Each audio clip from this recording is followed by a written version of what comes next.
A conquista da cidade de Troia é uma das lendas mais famosas do mundo antigo. A lenda diz que soldados gregos cercaram a cidade de Troia por 10 anos e não conseguiram conquistá-la. E muito irritado, Ulisses, um brilhante estrategista, decidiu construir um grande cavalo de madeira, e deixá-lo do lado de fora dos muros da cidade como um presente, um suposto presente para os invencíveis troianos. Os gregos então foram embora, deixaram o cavalo ali como presente e foram embora como se derrotados. Os troianos, curiosos e orgulhosos, trouxeram o presente para dentro dos seus muros e portões fortificados. E naquela noite os soldados gregos estavam dentro daquele enorme cavalo de madeira, escondidos, e saíram e abriram os portões da cidade para os seus companheiros entrarem e massacraram os habitantes de Troia, saquearam a cidade, transformaram aquela cidade em cinzas. Desde então, o cavalo de Troia é um símbolo. Embora seja uma lenda ou um fato histórico, mas é um símbolo da infiltração do engano. Cavalos de Troia de enganos espirituais têm causado um tremendo estrago na vida do povo de Deus. Eu convido você a abrir sua Bíblia em 1 João, no capítulo 4. Eu quero ler 6 versículos com você. 1 João capítulo 4, versos 1 a 6. Nós estamos abordando as evidências da salvação na vida de uma pessoa. O verdadeiro cristão tem essa marca. Ele consegue diferenciar o engano da verdade. O verdadeiro crente, ele identifica quando o ensino é falso. E ele não deixa esse ensino entrar, um cavalo de Troia que pode causar grande destruição. Você é capaz disso? Você discerne a verdade e o engano? Esse é mais um marco decisivo da fé cristã. 1 João capítulo 4, verso 1 diz: Amados, não creiam em qualquer espírito, mas examinem os espíritos para ver se eles procedem de Deus. Porque muitos falsos profetas têm saído pelo mundo. Vocês podem reconhecer o Espírito de Deus deste modo. Verso 2: Todo espírito que confessa que Jesus Cristo veio em carne procede de Deus. Mas todo espírito que não confessa Jesus não procede de Deus. Esse é o espírito do anticristo, acerca do qual vocês ouviram que está vindo e agora já está no mundo. Verso 4: Filhinhos, vocês são de Deus e os venceram, porque aquele que está em vocês é maior do que aquele que está no mundo. Eles vêm do mundo, por isso o que falam procede do mundo e o mundo os ouve. Nós viemos de Deus e todo aquele que conhece a Deus nos ouve. Mas quem não vem de Deus não nos ouve. Dessa forma reconhecemos o espírito da verdade e o espírito do erro. Esses 6 versículos trouxeram alguns contrastes. Por exemplo, ele fala daqueles que procedem de Deus, no versículo 1, em oposição aos que são falsos profetas.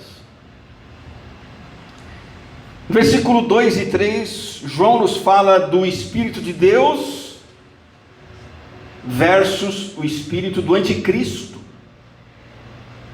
O terceiro contraste dessa passagem, ele fala daqueles que são de Deus e daqueles que vêm do mundo.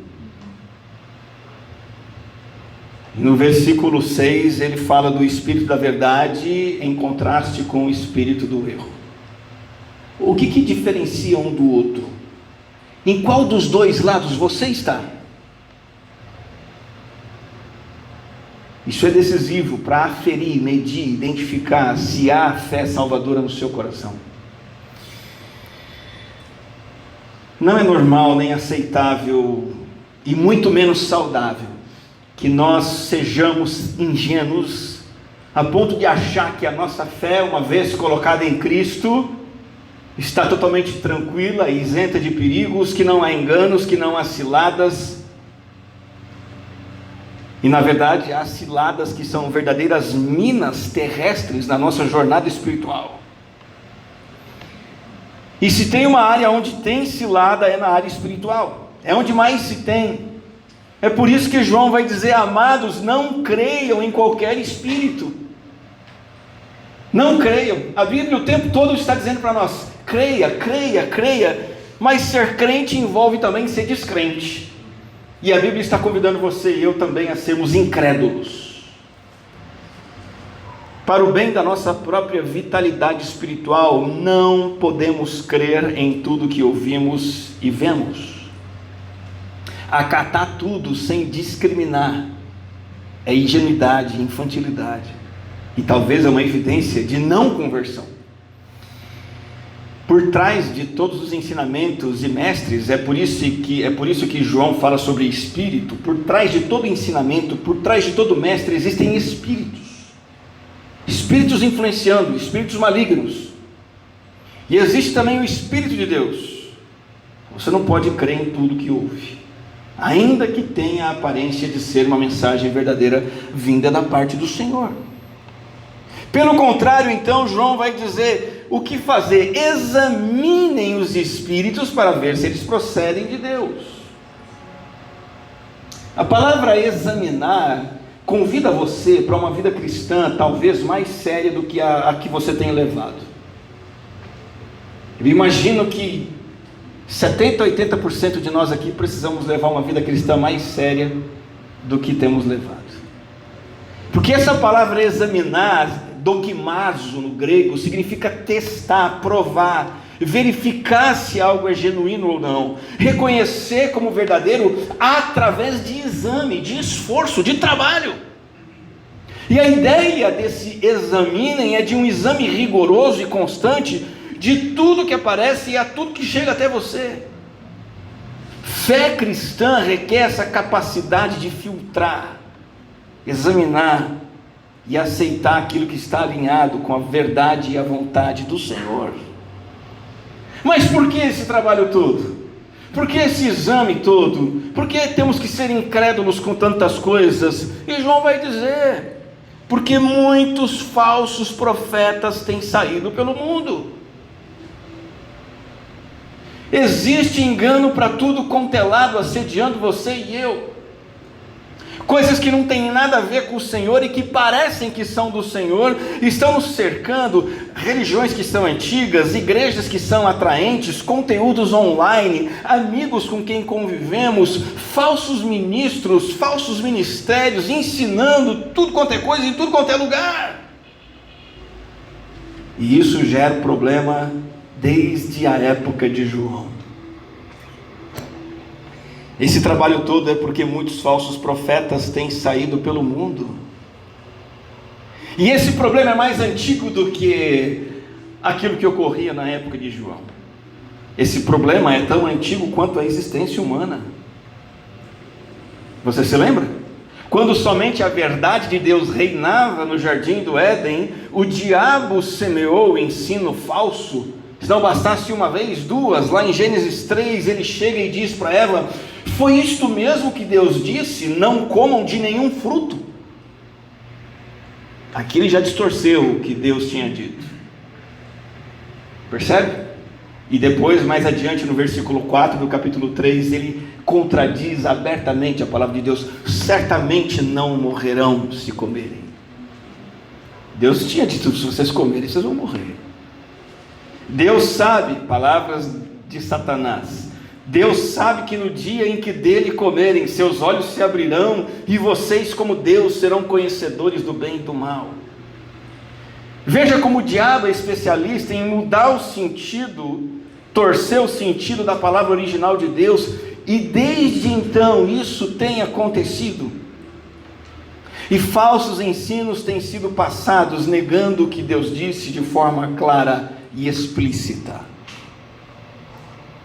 O mesmo problema vai acontecendo ao longo da narrativa bíblica, e especialmente na época em que a nação de Israel contava com o ministério dos profetas. Isso acontecia e em particular na época do profeta Jeremias, havia um grande número de profetas falsos que pareciam profetas de Deus, mas não eram. E Jeremias, no capítulo 23, menciona líderes da nação, homens que estavam à frente, homens que eram ouvidos, chamados de pastores, distorcendo a palavra e dispersando as ovelhas do pasto do Senhor. Assim diz o Senhor dos Exércitos, Jeremias 23:16: não ouçam o que os profetas estão profetizando para vocês, não ouçam. Eles os enchem de falsas esperanças, falam de visões inventadas por eles mesmos e que não vêm da boca do Senhor. Vivem dizendo àqueles que desprezam a palavra do Senhor: vocês terão paz. Não é uma palavra bonita? Não é uma mensagem bonita para se dizer? Você vai ter paz. Mas era uma mentira. E a todos os que seguem a obstinação dos seus corações dizem: vocês não sofrerão desgraça alguma. Eles sofreriam. A palavra de Deus estava dizendo que eles iam sofrer desgraça por causa dos pecados e iam perder a paz. Essa era a verdade. Veja que a função do líder chamado de pastor é dar pasto, ou seja, alimento, que é o ensino da verdade. E ao entregar um alimento falso, estragado, eles estavam causando estrago através do seu ensino falso. Falavam semeando esperança, otimismo, entusiasmo. O povo ouvia e gostava, mas aquilo não vinha de Deus. Deus tinha uma mensagem de advertência e juízo, e Deus deixa bem claro: estão dizendo coisas que são visão do coração deles. Uma coisa muito parecida com isso é quando você diz para alguém assim, com enfermidade, ou para o familiar de alguém que tem alguém doente: olha, vai dar tudo certo. Recentemente, nossa família, nós tivemos a perda do pai, sogro. Chiquinho faleceu. Junto disso, a irmã gêmea da Cris está num estado delicado de saúde no UTI. E alguém chega para a Cris e diz: vai dar tudo certo. Essa mensagem vem de Deus? Não sabemos. É isso que faziam aqueles homens. Eu até quero dizer para você que vai dar tudo certo, mas eu não posso enganar dizendo que esse é o querer de Deus. O máximo que eu posso dizer é o seguinte: eu estou torcendo, eu estou orando para que tudo dê certo, mas eu não posso atribuir isso a uma fala do Senhor. E o que tem de gente machucada por esse tipo de revelação, uma tragédia. Ou então uma mensagem, como temos ouvido, de autoajuda, uma mensagem de elevação espiritual, a mensagem que não fere a consciência dos ouvintes, não chama ao arrependimento, ao abandono de pecados. Por isso o Senhor vai dizer mais adiante no verso 21, não enviei esses profetas, mas eles foram correndo levar sua mensagem. Não falei com eles, mas eles profetizaram. Eles se apresentam como mensageiros de Deus, mas não tem nada a ver com Deus. Eles tinham um público, eles tinham um púlpito, microfone, só não tinham a mensagem de Deus para entregar. A mensagem vinha da cabeça e do coração, dos sonhos, das aspirações e dos desejos deles. Só que eles faziam disso mensagens de Deus. Ainda no capítulo 23 de Jeremias, o Senhor vai dizer: olha, ouvi o que dizem os profetas que profetizam mentiras em meu nome, dizendo: tive um sonho, tive um sonho.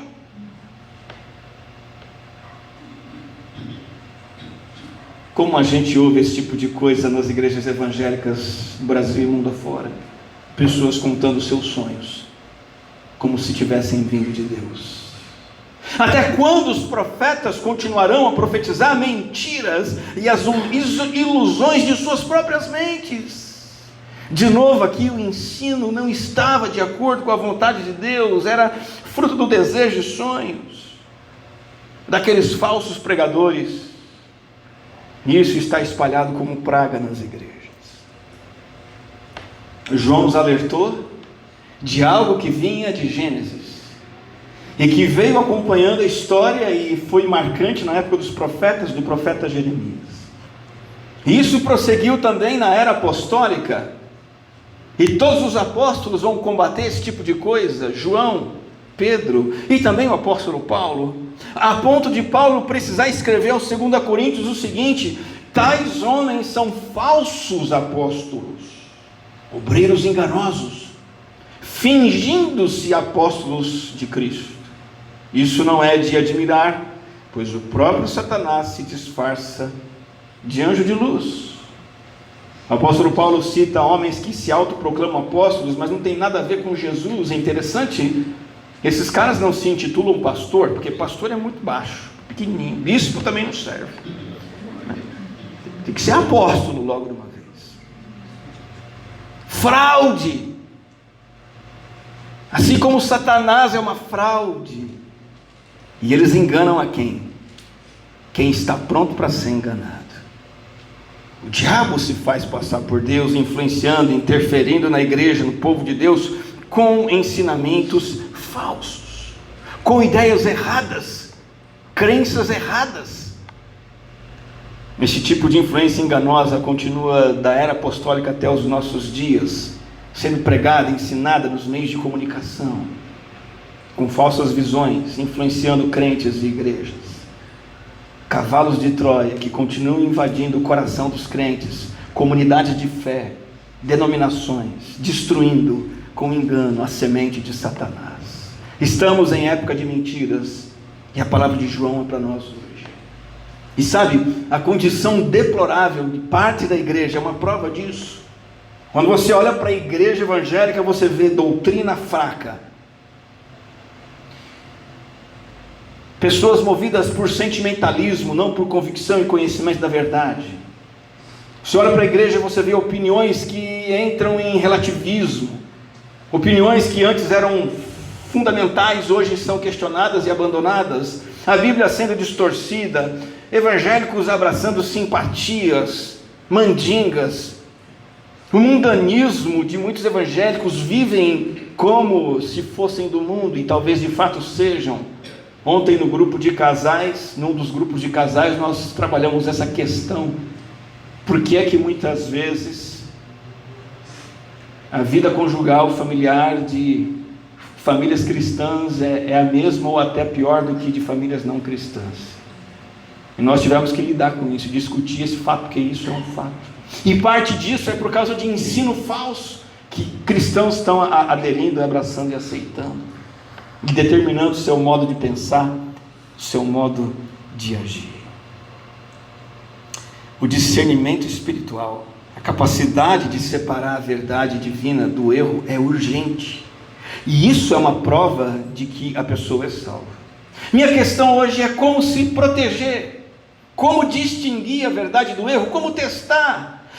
E João nos diz: vocês podem reconhecer o Espírito de Deus deste modo. Sabe o que João está dizendo aqui? É possível testar, é possível discriminar, tem como saber. Em julho, termômetro trabalhou lá em casa. Termômetro foi guerreiro. Além das 2 filhas maiores, tínhamos mais 3 pequenininhas. As minhas maiores estavam bem, mas Bárbara e as sobrinhas, tempo seco, frio, já sabe, né? Aquele dinheirão gasto na farmácia e toda hora medindo febre, de noite, de madrugada, de manhã. Nós temos que medir as coisas também no nível espiritual, mas existe um termômetro para o nosso corpo, mas não existe um enganômetro. Não existe algo do tipo detector de mentiras espiritual para medir a espiritualidade de um ministro ou a verdade de um ensino. Não existe. E por causa disso, muitos cristãos não se preocupam e abrem as portas para o cavalo de Troia entrar, aceitam tudo, inclusive que não tem nada a ver com Deus. Mas João vai dizer: vocês podem sim reconhecer o Espírito de Deus desse modo. Que modo? E basicamente nós podemos entender esse texto percebendo que João nos apresenta 2 testes infalíveis, pelos quais você não vai ser enganado. O primeiro teste que João nos apresenta, eu chamo de teste cristológico. Tem a ver com Cristo. Uma confissão correta a respeito da pessoa de Jesus Cristo é fundamental para você não ser enganado. Teste cristológico. O que João deixa bem claro nessa passagem: tudo aquilo que desmerece Jesus Cristo, tudo aquilo que coloca Jesus Cristo em segundo plano, pode ter certeza, é engano de Satanás. Satanás se disfarça de anjo de luz, mas ele gosta de diminuir Jesus. Por exemplo, Afonso de Ligório, um bispo católico romano do século XVII, fez a seguinte colocação brilhante: frequentemente obtemos mais prontamente o que pedimos rogando pelo nome de Maria do que invocando o nome de Jesus.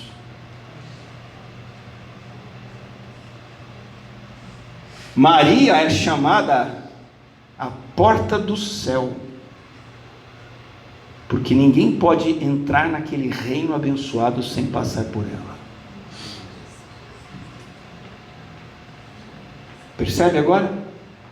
Essa e milhões de outras formas Satanás usa para apresentar um Jesus bonitinho, mas não tão importante assim.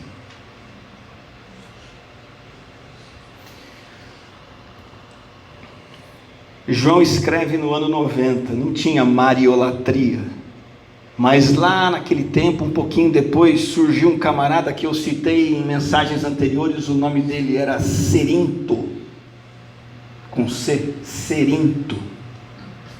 Esse homem pregava que Jesus era um homem comum. Cerinto dizia: Jesus é um homem comum. Daí, quando ele foi batizado, o Espírito Divino do Filho entrou nele. Mas aquilo era só uma carne. E o divino ficou nele até a morte. Na hora de morrer, o divino saiu. Jesus está dizendo, o Cerinto dizia assim: Jesus é só um personagem histórico que não tinha nada a ver com o Filho de Deus. Ele negava a encarnação do Filho de Deus. É por isso que João estabelece essa confissão. Como que eu sei que o Espírito vem de Deus ou não? Todo Espírito que confessa que Jesus Cristo veio em carne procede de Deus. João estabelece essa confissão. O homem, Jesus, visto, conhecido, apalpado, ouvido, considerado por João e pelos outros apóstolos, ele era o Cristo, o Messias prometido do Pai, que viria para salvar, e de fato veio, e ele veio se encarnando, se fazendo homem. Não era um homem que foi usado como uma máquina, ele próprio era o Filho Divino encarnado. Aquele bebê, aquela criança, jovem, adulto, era 100% homem, mas 100% Deus. Cerinto negava isso, e João viu com muita seriedade esse ensino falso, porque atacava a cristologia, a procedência de um espírito, de um mestre, de um ensino, depende dessa confissão a respeito de Jesus. Esse engano tem que ser refutado. E João reafirma: todo o plano de Deus se cumprindo na vida do Filho encarnado. Nesse teste cristológico, João fala mais algumas coisas sobre Jesus. Considere comigo. Ele vai dizer assim: todo espírito que não confessa Jesus não procede de Deus. Esse é o espírito do anticristo, acerca do qual vocês ouviram que está vindo e agora já está no mundo. Qualquer ministro, qualquer ensino que negue tudo isso a respeito de Jesus é falso profeta, é anticristo, que desde Gênesis está atuando na história de Israel, na história de Jesus, na história da igreja, nos dias atuais. Qualquer negação das verdades gloriosas de Cristo Jesus caracteriza ensino e influência de Satanás. E eu ouso dizer, se Cristo não é o amor da sua vida hoje, você está sob a influência de Satanás. Se a grandeza de Cristo, o Filho de Deus, o Verbo que se fez carne, não é a maior glória do teu coração, você está fisgado. Pode ser que você não seja católico, não tem problema. Se Cristo não é majestoso na sua vida, você está sob o efeito do diabo, porque é isso que ele quer, fazer isso com Jesus, ó. diminuir. Corromper e adulterar a verdade bíblica sobre quem é Jesus e o que Ele realizou, que Ele é Salvador e Senhor, que veio em carne humana para ser morto e ressuscitado em prol da nossa salvação. Por isso o apóstolo Paulo vai afirmar em Romanos 4, Jesus nosso Senhor, Ele foi entregue à morte por nossos pecados e ressuscitado para nossa justificação. E se eu não abraço isso, se eu não creio nisso, se não faço disso a minha vida, eu estou reprovado no teste da verdadeira salvação. Desde o momento que alguém se converte, se a conversão é genuína, uma coisa fica clara: quem é Cristo, o que Cristo fez. Do contrário, é impossível ser salvo e manter-se salvo. Agora deixa eu chamar a sua atenção para uma palavrinha aqui que aparece no versículo 2, que João diz assim: todo espírito que confessa que Jesus Cristo veio em carne procede de Deus. Muitos pastores usam essa frase apenas quando acham que está havendo uma possessão demoníaca, né? Então, se o demônio, o espírito, a pessoa não consegue confessar Jesus, então é porque é o demônio, aí tem que expulsar. E João não está tratando de possessão demoníaca. João está tratando de heresia, de ensino falso. E a palavra confessar aqui não é o mesmo que afirmar. Confessar não é só uma declaração verbal. E se eu confessar, não, Jesus Cristo veio em carne, então isso garante que eu sou de Deus. Não. Você pode ter certeza, 100% das pessoas aqui de Morungaba, ou algo perto disso, se você fizer uma pesquisa simples, 100% das pessoas vão concordar com essa confissão, vão aceitar, mas isso não significa que todas elas são verdadeiramente salvas, crentes em Cristo Jesus. Confessar significa que é uma realidade do meu coração e da minha vida. Você se lembra o que os demônios afirmavam a respeito de Jesus? Os demônios diziam: tu és o santo de Deus, e diziam isso prostrando-se diante de Jesus, e por causa disso os demônios são cristãos? Salvos de maneira alguma. Eles diziam que aquele homem era o Filho de Deus, os demônios. É possível fazer uma declaração verbal, da boca para fora, sem estar de coração alinhado com aquilo. O teste que João está apresentando não é a declaração verbal, é a confissão de coração, que envolve convicção, reconhecimento prático, vida entregue a essa realidade. E João vai dizer mais coisas ainda. Ele diz: vocês podem reconhecer o Espírito de Deus desse modo.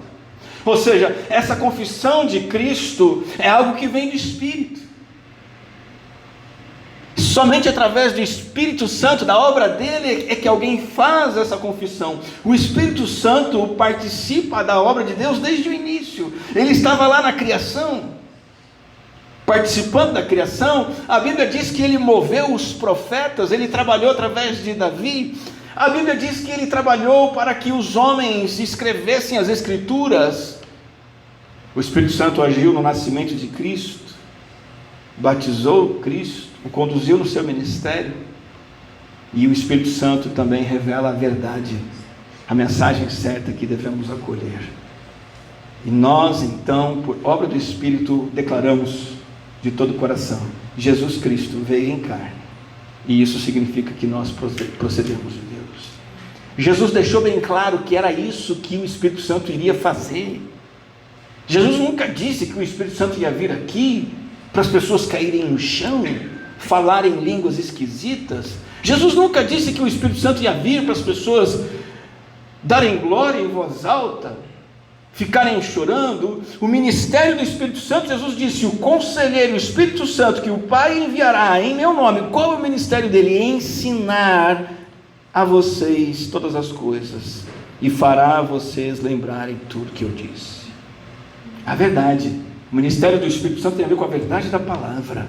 Ela veio do Espírito através de homens, apóstolos e profetas. Eles foram movidos e guiados pelo Espírito. Essa é a função dele, dar testemunho de Cristo. O Filho revela o Pai, o Espírito Santo revela o Filho.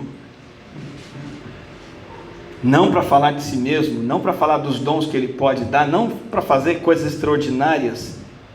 A ênfase do ministério do Espírito é revelar o Senhor Jesus Cristo em verdade. E se alguém alega que acredita em Jesus, mas de repente diz: Jesus, eu sou um grande anjo, aí um ser espiritual, uma emanação bonita de Deus lá do passado, um homem virtuoso. Ou se alguém diz que crê em Jesus, mas deixa Jesus no canto da sua vida, ou recorrem a outros mediadores perante Deus, como aqueles que dizem que Maria é a porta necessária para se achegar ao céu, qualquer uma dessas posturas, crenças, atitudes, reflete um coração não salvo, não transformado. Os verdadeiros cristãos distinguem a verdade do erro, porque o Espírito Santo ministra pela palavra a verdade no coração deles e leva-os a identificar Jesus Cristo como Filho de Deus, o Deus encarnado, que veio a este mundo para morrer pelos nossos pecados e nos dar uma vida nova. E isso prova que alguém é nascido de Deus. E esse é o primeiro teste de João. Claro? Vamos para o segundo teste. O segundo teste eu chamo de teste bíblico. O teste do compromisso com a Bíblia. O teste do compromisso com a palavra divina. Nessa parte do texto, no versículo 4, João vai chamar os crentes de vencedores. E muitos têm usado essa palavra, vocês são de Deus e venceram. E muitos têm usado essa palavra para pensar assim, vitória no campo profissional. Não, Deus diz que eu sou vencedor, eu vou ter o melhor emprego, o melhor cargo na fábrica. Você é vencedor, você vai ter um salário alto. Você é vencedor, Ser vencedor aqui no contexto significa que a comunidade verdadeira de Jesus vence porque ela não é enganada. Ela pertence a Deus, ela recebeu o Espírito, lembra? O Espírito que participou da criação, que trouxe o Filho, que nos convenceu da nossa salvação, que nos selou, que ministra em nós, Ele nos dá a vitória. O Espírito é maior do que o engano que está no mundo. Faz a diferença na nossa vida e nos capacita a entender e aceitar a verdade de Cristo. O Espírito dá condições de sairmos vencedores no meio de tanto engano que está sendo proclamado em nossos dias. O verdadeiro cristão não se desviará para o erro. E aí, de que maneira isso acontece? João vai dizer que aqueles que não têm o Espírito Santo, os que são do mundo, são enganados, são derrotados, não são vitoriosos. Eles vêm do mundo. Por isso o que falam procede do mundo e o mundo os ouve. As pessoas que não têm o Espírito, os não crentes, ouvem os que não falam de acordo com a inspiração da palavra de Deus. Ouvem, dão ouvidos a coisas que não estão em sintonia com Deus, mas ele vai dizer o seguinte: nós viemos de Deus. E todo aquele que conhece a Deus nos ouve, mas quem não vem de Deus não nos ouve. Que nós é esse que João diz? Nós está se referindo a ele, aos apóstolos oficiais, aqueles homens, apóstolos e profetas chamados para a função de receber a palavra de Deus e comunicá-la, e especialmente os apóstolos receberam a tarefa de andar com Jesus, conviver com Jesus e proclamar o que receberam de Jesus. E aí o Espírito Santo nos capacita a ouvir e acatar o que esses homens de Deus nos deixaram. Deus deu a eles um ministério muito específico: relatar quem é Jesus, o cumprimento de todas as profecias e toda a palavra do Antigo Testamento, anunciar a verdade de Cristo conforme a verdade de Deus. Os falsos mestres não gostam disso. Eles preferem suas próprias ideias.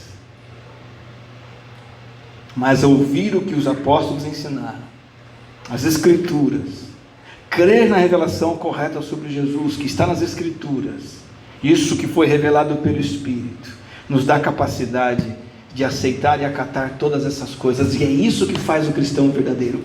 Ele usa o teste bíblico. Ele ouve as Escrituras. Ele dá atenção às Escrituras. E quando ele faz isso, a mentira não pega de surpresa. Quando abrimos o nosso coração para a palavra, habitando em nós esse mestre que nos ensina a verdade, o cavalo de Troia não vai entrar e não vai causar estrago. O apóstolo Paulo, por sua vez, vai dizer em Efésios capítulo 2, versículo 20, que a comunidade de Jesus, a igreja, é assim, olha, são pessoas, homens, edificados sobre o fundamento dos apóstolos e dos profetas. Essa é a igreja de verdade. Aonde ela se edifica? No fundamento dos apóstolos e profetas. Que fundamento é esse? As Escrituras reveladas a nós. Somente elas. É sobre elas que nós construímos a nossa crença. É na Bíblia Sagrada que nós apoiamos aquilo que entendemos, cremos e praticamos. E nas Escrituras, a pedra angular, o centro dela, é Cristo. Por isso convém reafirmar hoje aqui, que é urgente e necessário tomar e retomar o estudo regular da palavra de Deus. Você está pessoalmente sendo edificado no fundamento que é a Bíblia? Ou você está aqui e caiu de paraquedas num culto, porque você é evangélico, batista? Você vem aqui, vai embora e a palavra não faz parte da sua vida. Ser edificado sobre a palavra, ter uma vida constante na palavra, é prova de salvação e é um teste para você ser vencedor diante dos enganos do mundo. Ler a palavra, refletir na palavra, colocar em prática, são coisas que fazem parte do seu dia a dia. Não como uma opção, não como algo que se der eu vou, se der eu faço. A palavra certa para isso é prioridade. O verdadeiro crente, ele dá prioridade para o ensino bíblico da igreja. O verdadeiro crente, pai e mãe cristão, dá prioridade do ensino bíblico para os seus filhos. E de novo, os cavalos de Troia estão aí, estão enganando. Se não for assíduo em ouvir a palavra, estudar a palavra no culto, na escola bíblica, no discipulado, no seu tempo diário com Deus, se não trouxer seus filhos para essas prioridades, não existe a possibilidade do cavalo de Troia entrar. Com certeza ele já entrou. E ele vai causar estrago, porque é o que ele quer. Finalizando, meus irmãos, nós estamos falando aqui de seitas, heresias e enganos, mas também de mentiras que não são religiosas, mas cercam a nossa vida. E geralmente essas coisas vão ferir esses dois testes. Atacam alguma coisa sobre Cristo, ou acrescentam ou diminuem o que a Bíblia diz.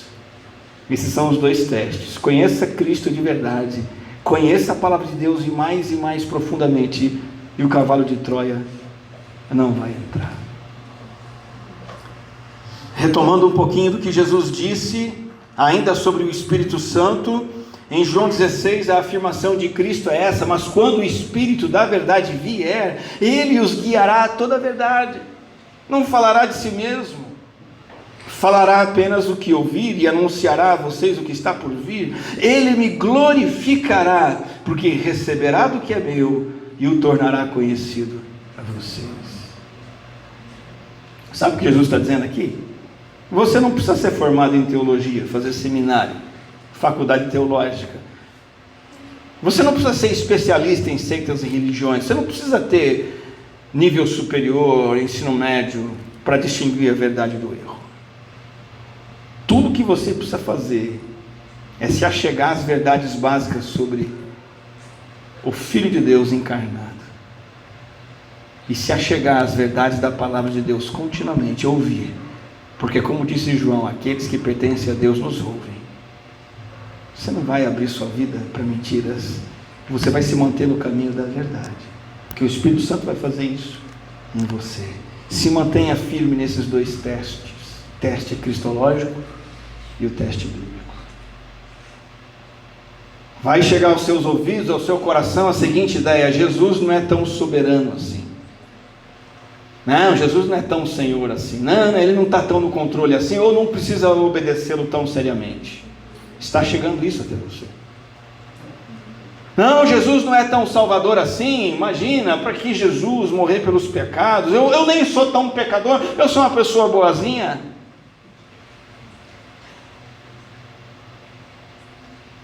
Tem outros caminhos, outros jeitos de você se achegar a Deus, alcançar Deus. Deus é bom, vai dar certo. São enganos que estão chegando. Outro engano é essa mensagem que vem para nós coçando o nosso ego, dizendo: olha, você é o centro de tudo, você é o centro do plano de Deus, Deus é seu fã, você é sensacional, você é o cara. A mensagem que vem diz: você pode ficar rico, você vai ter uma vida legal, saúde, você pode ser influenciador. Perceba, o tema das Escrituras é Jesus Cristo de capa a capa. O ministério do Espírito Santo é anunciar Jesus Cristo e trazer destaque para Ele, não para nós mesmos. Hoje dentro da igreja há essa inversão, tirando Jesus do centro, colocando você. E aí o culto cristão não é mais um culto cristão, é um culto ao homem, é um culto pagão. Essa mensagem de ânimo, de autoajuda, essa mensagem que muita gente tem ouvido e gosta de ouvir. Eu não sei se você tem na sua playlist o seu pastor online favorito. Muitos cristãos infelizmente têm. Geralmente é um pastorzinho online que fala coisas bonitinhas. E você acorda de manhã e ele te deixa para cima, você até chora. Não é por causa do que ele disse, é por causa do teclado, a musiquinha que é emocionante. Você não sabia disso? Cai fora disso. Isso é paganismo.